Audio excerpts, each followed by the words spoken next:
So a question that I've seen time and time again online, basically even in real life, is when should you go ahead and replace the battery on your iPhone? Now, luckily for us on our iPhones, we actually do have the capability of basically seeing our battery health. So we can go ahead and see what our battery health is on our iPhone. Now, Apple and many other people kind of state that if your battery health on your iPhone is above 80%, you're really not going to experience too many issues. Now, if it's a brand new iPhone that you're buying and it's at 80% battery health, that's really not the best starting point. I mean, that's kind of already low. But if it's an iPhone that you've been using for quite a bit of time, and let's say it's an iPhone that is, let's just say it's an older iPhone, maybe you've been using an iPhone 11 or iPhone 12 for a few years and now it's at 80%, I guess that's not the biggest deal in the world. I mean, that's still pretty bad. But if you're somebody who's planning on buying a brand new iPhone, or if your current iPhone, let's say it's an iPhone 14, is basically at, 80% or below, that is basically the point, in my opinion, in which you should consider actually going through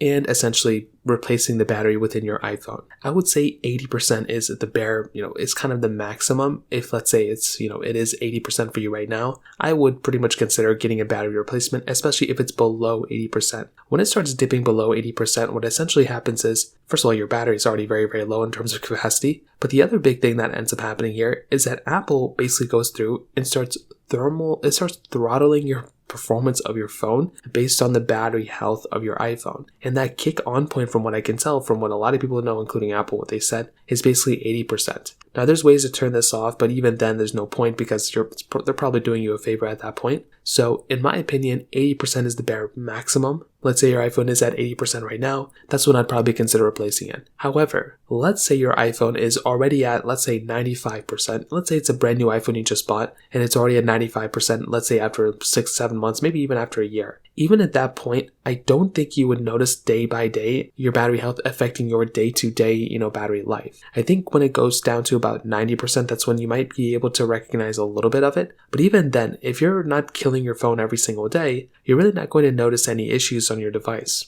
The time I would recommend actually going through and upgrading your battery life and going through and actually replacing your battery is probably at the time when your battery life is affecting you and you probably are charging it a lot more than before. Especially if you're going through and updating your iPhone and you're still noticing that there's lots and lots of battery, differences than before, then that probably makes the most amount of sense to go and replace your iPhone battery life there too. So that is pretty much what I'd consider. I mean, for the most part, I'd recommend replacing your battery whenever you want to, but if it's over 80%, then that's probably when I'd start doing it. So that pretty much covers it up. If you have any other thoughts or questions, let me know in the comment section below. Hit the like button, that would mean so much, but definitely hit that subscribe button. More importantly than everything else, I love every single one of you guys. Hopefully I'll catch you guys in the next video. Peace out till then.